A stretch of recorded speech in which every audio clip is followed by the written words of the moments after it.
Hi everyone, welcome to my YouTube channel Sharma education IGNOU. तो आज की इस वीडियो में डिस्कस करने वाले हैं BMTE14 के इम्पोर्टेंट क्वेश्चंस। देखो, इस माना कि वीडियो लेट है, ठीक है, सॉरी उसके लिए, लेकिन मैंने बहुत सारे इम्पोर्टेंट क्वेश्चन की एक पीडीएफ बना दी है और एप्लीकेशन में डाल दी है, तो उसको ज़रूर एक बार देख लेना, ठीक है। उसका लिंक मैं डिस्क्रिप्शन में दे दूंगा। तो क्योंकि मैं सारे क्वेश्चंस नहीं करा पाऊंगा, इसलिए मैंने दे दिए और कुछ ही क्वेश्चन जो इजी है, ताकि आप इस इजी कॉन्सेप्ट को जल्दी समझ जाओ और आप 5 मार्क्स 8 मार्क्स के गेन कर लो, ठीक है। स्टार्ट करते हैं। ये जो आपके सामने पहला टॉप क्वेश्चन दिख रहा है, ये क्वेश्चन हर साल आता है। थोड़ी वैल्यू चेंज होती है, लेकिन आता हर साल ही है। तो उस क्वेश्चन में करना क्या होता है, सबसे पहले आपको इस क्वेश्चन के अंदर करना होता है कि आपको गिवन लिखना होता है। सबसे पहले जो भी आपको गिवन है, हर मैथ के पेपर में एक ही चीज, या फिजिक्स के पेपर में, केमिस्ट्री के पेपर में एक ही चीज गिवन जो भी है आप लिख लो कि आपका गिवन क्या क्या है। आपका गिवन है ये डेरिवेटिव y का x स्क्वायर, ठीक है। उसके बाद ये जो जो गिवन है आप लिख लो। फिर उसके बाद h की वैल्यू दे रखी 0.1। उसके बाद बस इतना, ये इस पे ही है, ठीक है। ये इतना लिखना नहीं है, अगर लिखना चाहो तो लिख लो, वरना तो कोई दिक्कत नहीं है। फिर उसके बाद बात करते हैं थर्ड ऑर्डर ऑफ सीरीज की सीरीज के बारे में। इसका एक्चुअल फॉर्मूला क्या होता है, इसका जो third third order of Taylor's series, इसमें ये कहता है कि इसका जो फॉर्मूला फॉर्मूला है वो है वाई एक्स, ठीक है। Y x plus h equal y plus h y dash h square two की बार पे ओ ये, और उसके बाद वाई की डबल डैश, फिर ट्रिपल डैश, ठीक है।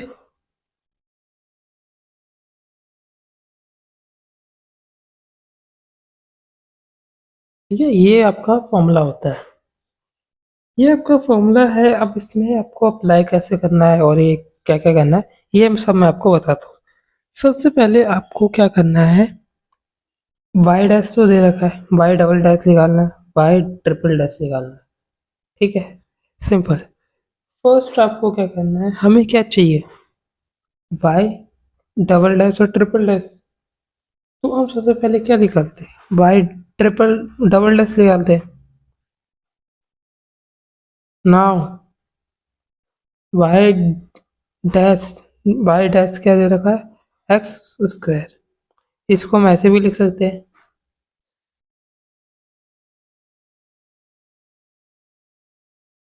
इसको हम ऐसे भी लिख सकते हैं ना। हम्म, इसको ऐसे भी लिख सकते हैं, ठीक है। अब क्या करेंगे, एट एक्स की पावर जब जीरो हो, मतलब ये जब जीरो हो जाए, तो क्या होता है, इसमें क्या क्या कहा है देखो, यहाँ पर कि एक्स की जब ये वाई जीरो पे हो तो वन देता है, ठीक है, ये कह रखा है। तो बस एक्स को जीरो कर देंगे हम। जब हम एक्स को जीरो कर देंगे, उसके बाद क्या होगा कि वाई की वैल्यू क्या हो जाएगी, वन। एट इस पे वन हो जाएगी, तो वाई डबल डैश क्या हो जाएगा, इसका डेरिवेटिव करोगे तो क्या होगा, एक्स का डेरिवेटिव वन, और ये टू है, ये आगे आ जाएगी टू वाई, फिर ये, ठीक है। ये इसका डेरिवेटिव है, डबल डेरिवेटिव। अब सब्स्टिट्यूट करते हैं, इसकी वैल्यू क्या है, वन। इसकी वैल्यू क्या होगी, इसकी वैल्यू हमें माइनस वन होगी, ठीक है। इसकी वैल्यू क्या, माइनस वन। कैसे माइनस वन है मैं आपको बताता हूँ एक बार। मान लो ये है, इसकी वैल्यू वन है और माइनस है, मैं साइड में आपको पेंसिल से सॉल्व करके दिखाता हूँ, फिर आप देखो ये वाला पाई डैश है, इसकी वैल्यू क्या 0 होगी, इसकी क्या है, इसकी वैल्यू हमें पता है 1 है, तो 1 की स्क्वायर 1 ही होगी, 0 माइनस 1 तो क्या हो गया -1। ठीक है, समझ गए, ये समझाने के लिए था। अब उसके बाद मैं बताता हूँ, इसको सब्स्टिट्यूट करते वैल्यूज को मैं लिख लेता हूँ, फिर आपको समझाता हूँ। देखो क्या हुआ कि यहाँ पे x की वैल्यू 0, ये तो 1 और ये -1 पुट करी, पुट करने के बाद हमारा आंसर आया 3। ठीक है, उसके बाद हमारा आंसर आया 3। अब हम निकालेंगे वो ट्रिपल डैश, फिर उसके बाद सब्स्टिट्यूट करेंगे इस फॉर्मूले में और फिर सॉल्व हो जाएगा हमारा। देखो सबसे पहले हमें क्या निकालना है, वाई ट्रिपल डैश, पहले वाई डबल डैश है उसका डेरिवेटिव, इसका पूरा डेरिवेटिव करके हमारा आंसर है ये। ठीक है, सिंपल, मैं जल्दी जल्दी बता रहा हूँ क्योंकि ताकि आपका टाइम बचे और आप जल्दी और भी क्वेश्चन कर सको। मैंने पीडीएफ के अंदर बहुत सारे क्वेश्चन डाल रखे हैं, प्रैक्टिस क्वेश्चन भी है, प्रैक्टिस क्वेश्चन के सोल्यूशन भी है, तो एक बार पीडीएफ जरूर डाउनलोड करना, बाय कर लेना। ठीक है, और बाय है सब्स्टिट्यूट, उसके बाद हमने सब्स्टिट्यूट करा, ये तो -1, ये 3 आया तो ये 1, इसमें -1 1 और 3। ठीक है, इसको सॉल्व करके -8 आ गया। अब हम अप्लाई करेंगे, किसमें, उस सीरीज वाले फॉर्मूले में। ठीक है, और इसके बाद हमारा आंसर होता है खत्म, क्योंकि ये बहुत ही इजी क्वेश्चन था। अप्लाई कर रहे हैं, इसमें क्या था -1, अगर मैं आपको दिखाऊं,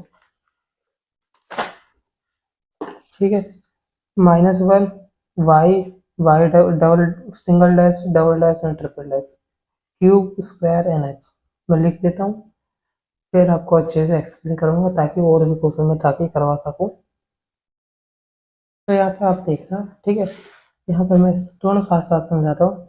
वाई 1, ठीक है, यहाँ पे 1 हो गया, इसको सी से कर लेना, ये प्लस का साइन है, मतलब ऐसा, मैं इसको फिर से लिखूँ 1 प्लस, ठीक है, ये इधर ऐसे करके लिख लेना आप। उसके बाद एच की वैल्यू 0.1 -1 वाई वाई डैश की। अब इसको अगर आपको सॉल्व करने नहीं आता, ये वाला मैं आपको बता देता हूँ कैसे सॉल्व करते हैं।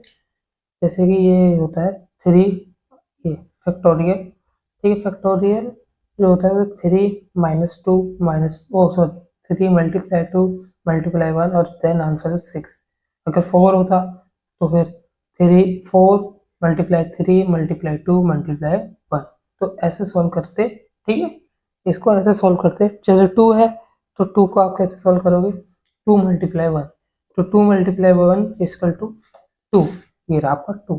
ठीक है, उसका 3 था तो 3 का 6 आया, उसके सारी फॉर्मूले में डाल दिया हमने, ये 1 है जो भी डाला। अब इसको हम सॉल्व करते हैं और इसको सॉल्व करके हम बताते हैं कि इसका आंसर आया क्या।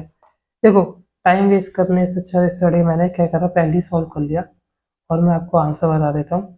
इसका जो आंसर आया है 0.1 का, इसका आया है 0.913667, ये एक अप्रोक्स वैल्यू है।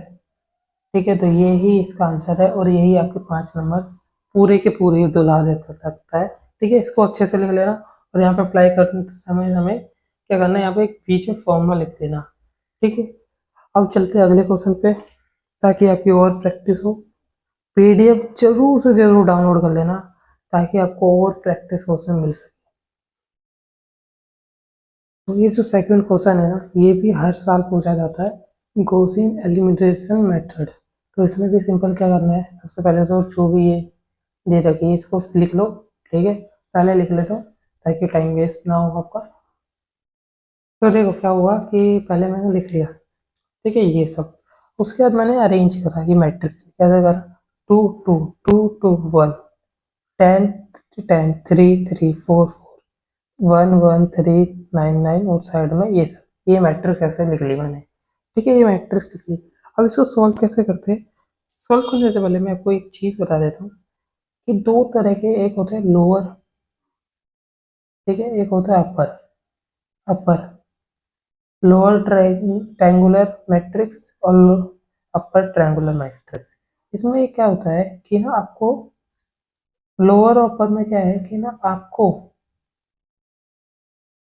लोअर मतलब कि यहाँ पे मान लो कोई वैल्यू है और ना ऐसा जैसे कि ये यहाँ जीरो होना चाहिए, जैसे ये मैट्रिक्स है तो यहाँ एक जीरो होना चाहिए लोअर वाले में, ये यहाँ होना चाहिए और यहाँ एक ट्रायंगुलर बना रहा है, ठीक है, एक ट्रायंगुलर बना रहा है, ठीक है, ऐसे समझे, एक ट्रायंगुलर बना रहा है ऐसा।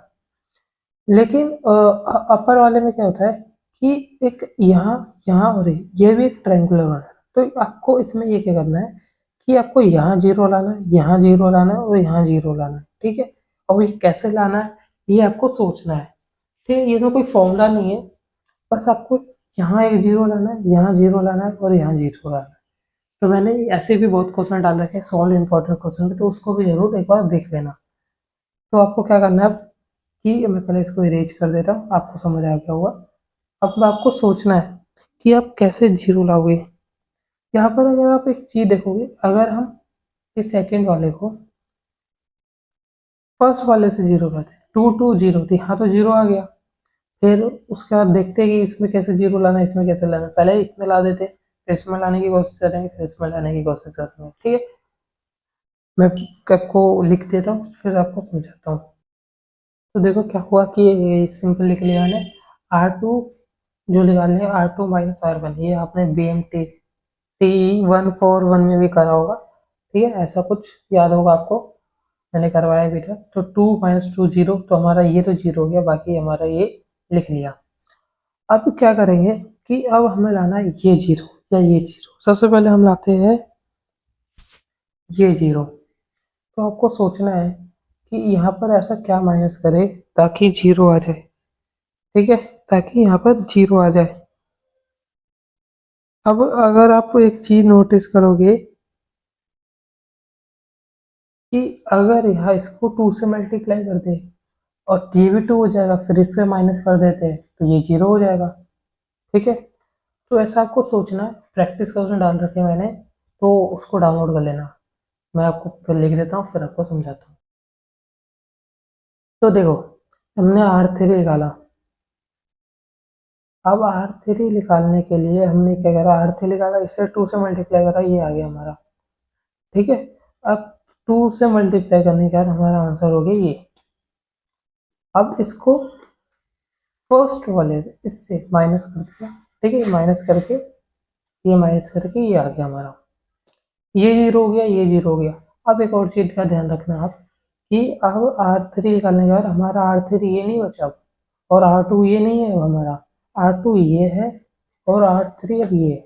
अब आपको इनके बीच सोचना है कि ऐसा क्या करे ताकि ये वाले बीच वाले टर्म जीरो हो जाए, ठीक है, ये वाली टर्म बीच में हो जाए। तो अगर आप इसको टू से मल्टीप्लाई करोगे सेवन 14, और इसको सेवन से मल्टीप्लाई करोगे तो 14, और दोनों को माइनस करोगे तो 14 14 माइनस होकर आपका जीरो हो जाएगा।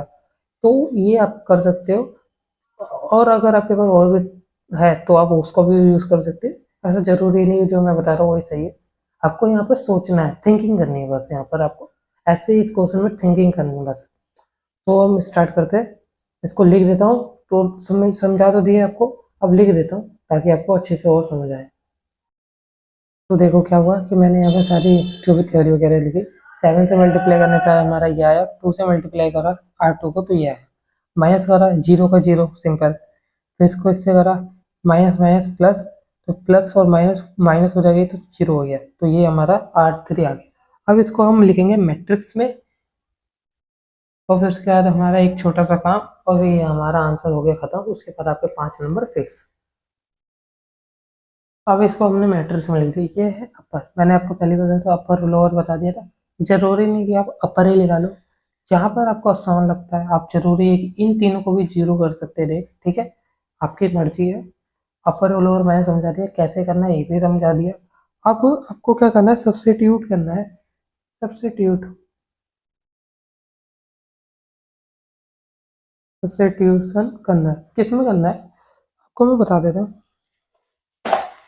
जैसे कि जो हमने बनाई थी ये वाली, इसमें ये इक्वेशन थी, ठीक है, ये इक्वेशन क्या कह रही थी कि x की वैल्यू 1, इसकी वैल्यू 1, इसकी, तो यहाँ पर क्या है, x की वैल्यू 0 होगी, y की वैल्यू 0 होगी, लेकिन z की वैल्यू कितनी होगी आपकी, z की वैल्यू होगी 115, z इक्वल 173। ठीक है, तो अब हम ऐसे करके फर्स्ट z की वैल्यू निकालनी है, कौन सी रो में, रो 3 में z की वैल्यू निकालनी है।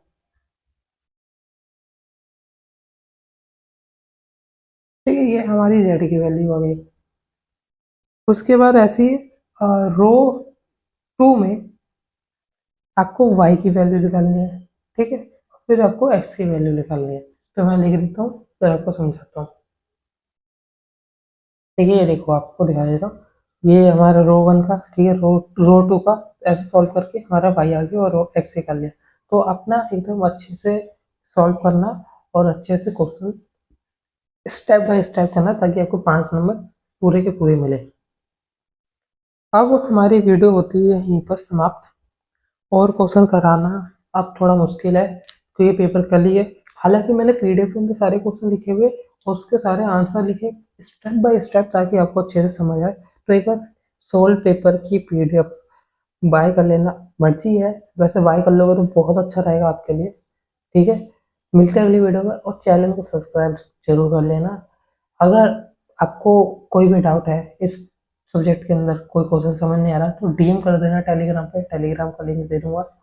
ठीक है, और कुछ अगर चाहते हैं कि एक दो क्वेश्चन और 4-5 कम से कम एटलीस्ट पासिंग नंबर तक तो हो जाए, तो वो भी चाहते हो तो उस कमेंट कर देना। ठीक है, मैं आपकी उसकी भी वीडियो बना दूंगा, अगर टाइम रहा तो बना दूंगा, अगर ज़्यादा कमेंट भी आए तो भी बना दूंगा। ठीक है, मिलते हैं अगली वीडियो में, चैनल सब्सक्राइब जरूर करना, ताकि एटलीस्ट मोटिवेशन मिले कि हाँ, कोई वीडियो देखता है।